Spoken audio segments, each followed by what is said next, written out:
যুদ্ধের পর কি ট্রাম্প চুপি চুপি ইরান আর চীনের সঙ্গে এমন কোনো সিক্রেট ডিল সেরে ফেলেছেন যেটা তার সবথেকে ঘনিষ্ঠ বন্ধু ইসরায়েলকেই দিয়েছিল ধোকা? আর কোটি কোটি ডলারের তেলের সেই গেম প্লেতে এমনভাবে ফেসে গেল ইসরায়েল যে এখন আর কোনো পথ খুঁজে পাচ্ছে না। আর ট্রাম্প যখন বারবার সিজফায়ার বলছিলেন তখন ইসরায়েল কেন পড়েছিল গভীর হতাশায়? যুদ্ধ থেমে গেলেও ইসরায়েল কেন একা পড়ে গেছে এই জিও পলিটিক্যাল খেলায়? আর এবার ইসরায়েল এমন একটা চমকপ্রদ মন্তব্য করে বসেছে ভারতের বিষয়ে যেটা শুনে ট্রাম্পও থতমত খেয়ে গেছেন। কিন্তু কেন? ইসরায়েল যেভাবে ভারতের সঙ্গে সম্পর্ক আর সুপার পাওয়ার ফ্রেন্ডশিপের কথা বলছে সেটা শুনলে ঘুম উড়ে যাবে হয়তো আমেরিকার। এদিকে চীন আর রাশিয়াও অবাক হয়ে তাকিয়ে আছে এই ঘটনার দিকে। দেখুন, 12 দিন ধরে ইসরায়েল ও ইরানের মধ্যে চলছিল ভয়ঙ্কর যুদ্ধ। এখন সেটা থেমেছে। এখন গোটা দুনিয়া যেন একটু স্বস্তির নিঃশ্বাস ফেলেছে। আর এই শান্তির জন্য কৃতিত্ব নিতে সামনে এসেছিলেন একজনই, তিনি হলেন আমেরিকার প্রেসিডেন্ট ডোনাল্ড ট্রাম্প। ট্রাম্প এখন গোটা পৃথিবী ঘুরে ঘুরে বলছেন যে হ্যাঁ, এই যুদ্ধ আমি থামিয়েছি, আমি না থাকলে কিছুই থামতো না। ঠিক তেমনভাবে যখন তিনি ভারত ও পাকিস্তানের মধ্যে সিজফায়ার করিয়েছিলেন, তেমনভাবেই এবার নাকি আমেরিকা ও ইসরায়েলকে শান্তির চুক্তিতে বাধ্য করেছেন। কিন্তু বন্ধুরা, যখন দুনিয়া আনন্দে মাতোয়ারা, ঠিক তখনই পর্দার আড়ালে চলছিল এক ভয়ঙ্কর গেম প্ল্যান। একটা এতটাই গভীর গেম প্লে যার ভিকটিম হলো আমেরিকার সবথেকে পুরনো ও সবথেকে বিশ্বস্ত মিত্র ইসরায়েল। আসলে শান্তির এই আড়ালে ট্রাম্প ইরান আর চীনের সঙ্গে গোপনে হাত মিলিয়েছেন এবং এমন কিছু ডিল করেছেন যেটি হয়ে উঠেছে ইসরায়েলের জন্য সবথেকে বড় বিশ্বাসঘাতকতা। হ্যাঁ, যুদ্ধ ঠিকই থেমেছে, কিন্তু ইসরায়েল তার মূল টার্গেটগুলিকে অর্জন করতে পারেনি। আর এই মিশনের পেছনে সবথেকে বড় বাধা হয়ে দাঁড়িয়েছে তার নিজের বন্ধু আমেরিকা। ট্রাম্পের এই বদলে যাওয়া অ্যাটিটিউড আর সরাসরি বিশ্বাসঘাতকতার পর এবার ইসরায়েল থেকেই উঠে এসেছে একটি জোরালো আওয়াজ। একটা এমন মন্তব্য সামনে এসেছে যেটা বিশ্বজুড়ে রাজনৈতিক মহলে ভূমিকম্পের মতো প্রতিক্রিয়া তৈরি করেছে। এই সংকটের সময় ইসরায়েল আশ্চর্যজনকভাবে নিজের কোনো পশ্চিমা মিত্রের দিকে নয়, বরং তাকিয়েছে সেই দেশের দিকে যে সবসময় পাশে থেকেছে, সব সিজনে, সব পরিস্থিতিতে। আর সে হলো ভারত। ইসরায়েল ভারতের ব্যাপারে এমন একটি হতবাক করে দেওয়া বক্তব্য দিয়েছে যেটা আবারও গোটা বিশ্বকে মনে করিয়ে দিয়েছে যে ভারত ইসরায়েল বন্ধুত্বের আসল শক্তি ঠিক কতটা গভীর। এই গল্পটা ডোনাল্ড ট্রাম্পের মাস্টার স্ট্রোকে, যেটা আসলে ছিল ইসরায়েলের জন্য একটি মারাত্মক ধোঁকা। কিন্তু এই ঘটনাকে বোঝার জন্য আমাদের বুঝতে হবে এই গেমের তিনটে মুখ্য চরিত্র: ট্রাম্প, ইরান এবং চীন। প্রথমেই আসি ট্রাম্পের প্রসঙ্গে। ট্রাম্প একজন কনসিস্টেন্ট বিজনেসম্যান। তার কাছে প্রত্যেকটা জিনিসই হচ্ছে ডিল। তার স্পষ্ট ধারণা, যদি আমেরিকায় পেট্রোল ডিজেলের দাম বেড়ে যায় তাহলে জনগণ রেগে যাবে। আর তাই যে কোনো উপায় তেলের দাম কম রাখাই হচ্ছে তার প্রাইমারি মিশন। এই মিশনকে সফল করার জন্যই তিনি এমন একটি পদক্ষেপ নিয়েছেন যা শুনে ইসরায়েল কার্যত কেঁপে উঠেছে। নাটো সামিটে দাঁড়িয়ে পুরো বিশ্বের কাছে ট্রাম্প ঘোষণা করেন যে ইরান সাহসিকতার সঙ্গে যুদ্ধ করেছে আর এখন তাদের ক্ষতি পুষিয়ে দেওয়ার সময় এসেছে। কিন্তু এরপর ট্রাম্প এমন একটা কথা বলে ফেলেন যেটা দুনিয়ার কেউ কল্পনাও করেনি। তিনি বলেন যে আমি আর ইরানকে তেল বিক্রি করা থেকে বাধা দেব না। আপনাকে মনে করিয়ে দিই যে এখনও অবধি আমেরিকা ইরানের ওপর কঠোর নিষেধাজ্ঞা জারি করে রেখেছিল, বিশেষ করে তেল রপ্তানির ওপর, যা কার্যত ইরানের অর্থনীতিকে ধ্বংসের মুখে ঠেলে দিচ্ছিল। কিন্তু এখন ট্রাম্প হঠাৎ করেই ইরানকে তেল বিক্রির পুরো ছাড়পত্র দিয়ে দিলেন। আর শুধু এখানেই থামলেন নয়, তিনি সরাসরি বললেন যে চীন যদি ইরান থেকে তেল কিনতে চায় তো তাতে আমেরিকার কোনো আপত্তি নেই। ভাবুন একবার, ইসরায়েলের জন্য এটা কতটা বড় ধাক্কা। 12 দিন ধরে ইসরায়েল যুদ্ধ চালিয়ে গেছে এই উদ্দেশ্যেই যাতে ইরানের আর্থিক ও পরমাণু ক্ষমতা দুর্বল করা যায়। কিন্তু যুদ্ধের পরে যার হাত ধরা উচিত ছিল ইসরায়েলের, সেই আমেরিকায় ইরানকে ফের ধনী হয়ে ওঠার লাইসেন্স দিয়ে দিল। আর সেটা করলো কাদের সঙ্গে হাত মিলিয়ে? চীন। সেই দেশ যে যুদ্ধের প্রথম দিন থেকে ইরানকে প্রকাশ্যে সমর্থন জানিয়ে এসেছে এবং ইসরায়েলের বিরোধিতা করেছে। যদিও এটিকে ভারত কোনোভাবেই বিরোধিতা করে না, কারণ ইরানের সঙ্গেও ভারতের খুব ভালো ডিপ্লোম্যাটিক রিলেশন রয়েছে। আর এখন সেই চীনের হাত মিলিয়ে আমেরিকা ইসরায়েলের শত্রুকে আরও শক্তিশালী করে তুলেছে। এত বড় কূটনৈতিক ইউটার্ন দেখে যে কেউ চমকে যাবে।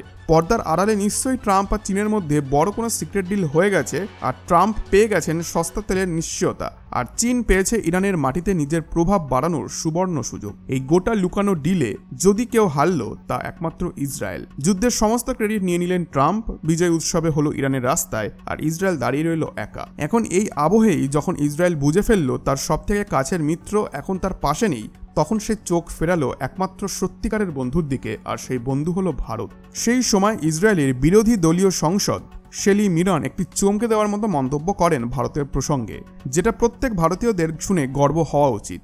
তিনি বলেন, আমার মতে ইরান ইসরায়েল যুদ্ধ থামানোর জন্য ভারতই সবথেকে ভালো মধ্যস্থতা করতে পারত। এই এক লাইনে স্পষ্ট হয়ে যায় যে ভারত আমেরিকার থেকেও ভালো পিস মেকার হতে পারত। এটা শুধু আমেরিকার ডিপ্লোম্যাসির জন্য একটি জোরালো স্ট্রাইক নয়, বরং ভারতের কূটনৈতিক বিশ্বাসযোগ্যতার ওপরে সবচেয়ে বড় স্ট্যাম্প অফ অ্যাপ্রুভাল। তিনি আরও বলেন যে আমরা ভারতের জনগণের প্রতি কৃতজ্ঞ। এই কঠিন সময়েও তারা ইসরায়েলের পাশে থেকেছে এবং আমাদেরকে সমর্থন করেছে। শেলি মিরন এখানেই থেমে থাকেননি। তিনি ভারতের সঙ্গে নিজের ব্যক্তিগত সম্পর্ক এবং আবেগের কথাও প্রকাশ করেন। তিনি বলেন যে আমি নিজে ভারতকে খুব ভালোবাসি। আমি ভারতে থেকেছি, ওখানকার টেক কোম্পানিগুলির সঙ্গে আমি কাজ করেছি। ভারতের মানুষ আর সংস্কৃতির প্রতি আমার গভীর শ্রদ্ধা রয়েছে। এই কথাগুলি থেকে স্পষ্ট যে ইসরায়েলি নেতাদের মনে ভারতের প্রতি কতটা আন্তরিক ভালোবাসা আর সম্মান রয়েছে। এবং এই বক্তব্য আরও বিশেষ হয়ে ওঠে কারণ এটা এসেছে একজন বিরোধী দলের নেতার মুখ থেকে। শেলি মিরন পরিষ্কার জানিয়ে দেন যে দেশের স্বার্থের প্রশ্নে সরকার আর বিরোধী শিবিরের মধ্যে কোনো বিভেদ থাকে না। এটা থেকেই বোঝা যায় যে ভারত সম্পর্কে যে শ্রদ্ধা সেটা ইসরায়েলের প্রতিটি রাজনৈতিক দলের মধ্যেই রয়েছে। এটা কোনো নির্দিষ্ট সরকারের সম্পর্ক নয়, এটা দুই দেশের মানুষের মধ্যেকার বন্ধুত্ব। এখন প্রশ্ন ওঠে যে ইসরায়েল কেন আমেরিকাকে সরিয়ে ভারতের ওপরে এত ভরসা করে। এর উত্তর লুকিয়ে আছে সেই বন্ধুত্বের মূল ভিত্তিতে, যেটা গড়ে উঠেছে স্বার্থ নয় বরং সম্মান আর বিশ্বাসের ওপর। ভারত ইসরায়েলের বন্ধুত্ব নতুন কিছু নয়। এটা শুরু হয়েছিল সেই সময় যখন গোটা দুনিয়ার বেশিরভাগ দেশ ইসরায়েলের সঙ্গে প্রকাশ্যে কথা বলতেও ভয় পেত। কিন্তু ভারত সবসময় বেছে নিয়েছে একটা স্বাধীন অবস্থান। যখনই ইসরায়েলের প্রয়োজন হয়েছে ভারত বারবার তার পাশে পাহাড়ের মতো দাঁড়িয়েছে। যেমন ধরুন সাম্প্রতিক সময়ে যখন রেড সিতে হুতি বিদ্রোহীরা জাহাজে হামলা শুরু করেছিল আর গোটা দুনিয়ার সাপ্লাই চেন হুমকির মুখে পড়ে, তখন ভারত শুরু করে অপারেশন কল্প আর নিজের নৌবাহিনী পাঠিয়ে শুধু ভারতের নয় অন্যান্য দেশের জাহাজকেও সুরক্ষা দেয়, যার মধ্যে ছিল ইসরায়েলের জাহাজও। কিন্তু শুধুমাত্র ভারত একতরফাভাবে বন্ধুত্ব দেখায়নি, ইসরায়েলও প্রতিবার বন্ধুর মতো পাশে থেকেছে। কে ভুলতে পারে যে 1999 কার্গিল যুদ্ধ, যখন আমাদের প্রয়োজন ছিল লেজার গাইডেড বোমা যার সাহায্যে পাহাড়ে বসে থাকা শত্রুকে নিখুঁতভাবে টার্গেট করা যায়, তখন গোটা পৃথিবীর কোনো দেশই আমাদের সেই টেকনোলজি দিতে রাজি ছিল না। আর তখনই ইসরায়েল রাতারাতি নিজের ডিফেন্স স্টোর থেকে আমাদের সেই বোমা পাঠায়, যা পুরো যুদ্ধের রণনীতিকে ঘুরিয়ে দেয়। তবে এই বন্ধুত্ব শুধু হাতিয়ার বা প্রতিরক্ষা নিয়ে সীমাবদ্ধ নয়। আজ ইসরায়েলের ড্রিপ ইরিগেশন টেকনোলজি বদলে দিচ্ছে ভারতের লাখ লাখ কৃষকের জীবন। যেখানে একসময় কিছুই সম্ভব ছিল না, আজ সেই রুক্ষ মরুভূমিতেও ফলন হচ্ছে। চাষাবাদ হোক বা ডিফেন্স, এগ্রিকালচার বা ইন্টেলিজেন্স শেয়ারিং, এমন কোনো ক্ষেত্র নেই যেখানে ভারত আর ইসরায়েল একসঙ্গে ইতিহাস গড়ছে না। এটি হলো ভরসা, এটি হলো সেই নিঃস্বার্থ বন্ধুত্ব যা আজ ইসরায়েলকে আমেরিকার চেয়ে ভারতের আরও কাছাকাছি এনে দিয়েছে। কারণ ইসরায়েল জানে ভারত এমন বন্ধু যে কখনো পেছনে ছুরি মারবে না। ভারত আগে বন্ধুত্বের ধর্ম পালন করে তারপরে নিজেদের স্বার্থ দেখে। এবার আসুন সেই তুলনাটাও দেখি যেটা ইসরায়েলি সাংসদ শেলি মিরন করেছিলেন। তিনি বলেছিলেন, দেশের নিরাপত্তার প্রশ্নে আমরা সবাই এক। সরকার যা করেছে বিরোধী দলও তাতে পাশে থেকেছে, কেউ নিজের সেনার ওপর প্রশ্ন তোলে না। কিন্তু আমাদের দেশে আমাদের সেনা যখন অপারেশন সিন্দুর চালিয়ে শত্রুকে তার ঘরে ঢুকে শিক্ষা দেয়, তখনই কিছু লোক এখানেই বসে প্রমাণ চাইতে শুরু করে। পরে তো নিজে পাকিস্তানের বড় নেতারাও চিৎকার করে স্বীকার করেছে যে হ্যাঁ, ভারত আমাদের ভেতরে ঢুকে আক্রমণ করেছে, আমাদের এয়ারবেস উড়িয়ে দিয়েছে। তবুও এখানে ন্যারেটিভ বদলায়নি। এই ঘটনা বুঝিয়ে দেয় যে একটা শক্তিশালী দেশ শুধু অস্ত্র দিয়ে নয়, তার আভ্যন্তরীণ ঐক্য দিয়েও তৈরি হয়। সব মিলিয়ে এই কাহিনীর সারমর্ম একটাই, ডোনাল্ড ট্রাম্প ইসরায়েলের সঙ্গে ভয়ানক বিশ্বাসঘাতকতা করেছেন। তিনি ইরান আর চীনকে সুবিধা পাইয়ে দিয়েছেন আর নিজের বন্ধু ইসরায়েলকে রেখে দিয়েছেন মাঝ সমুদ্রে একা। কিন্তু এই বিশ্বাসঘাতকতার আগুন থেকেই জন্ম নিয়েছে আরও একটি গভীর এক অটুট বন্ধুত্ব ভারত আর ইসরায়েলের মধ্যে। ইসরায়েলের সেই বক্তব্য যে ভারত আরও ভালো মধ্যস্থতা করতে পারত, আসলেই দুনিয়ার সামনে একটি বিশাল বড় বার্তা। এটাই সেই ঘোষণা যে বিশ্বের পাওয়ার সেন্টার এখন বদলাচ্ছে। আগামী দিনে বড় বড় সিদ্ধান্ত হয়তো আর ওয়াশিংটন বা বেইজিং এর হবে না, বরং হবে নিউ দিল্লিতে।